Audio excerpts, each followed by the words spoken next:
O Tribunal de Justiça do Amazonas fez uma homenagem aos ministros Henrique e Ricardo Lewandowski e Humberto Martins com a medalha da Ordem do Mérito Judiciário.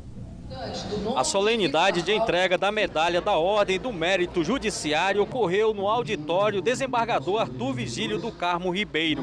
O presidente do Tribunal de Justiça do Amazonas, Ari Moutinho, conduziu a solenidade.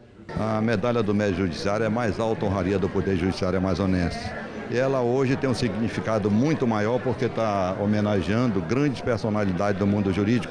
Este ano, a mais alta honraria do Tribunal de Justiça do Amazonas homenageou os ministros Henrique e Ricardo Lewandowski e Humberto Martins. Quero dizer que é uma grande honra e um privilégio para mim receber esta comenda do Poder Judiciário do Amazonas, que é um dos maiores estados do país, um dos maiores estados não apenas do ponto de vista da dimensão territorial e populacional, mas também do ponto de vista da riqueza cultural imensa.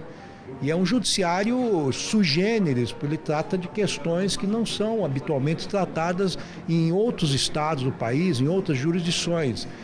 Foram homenageados também o comandante militar da Amazônia, General Eduardo Vilas Boas, professor João dos Santos Pereira Braga, além de juízes, promotores e servidores do TJA.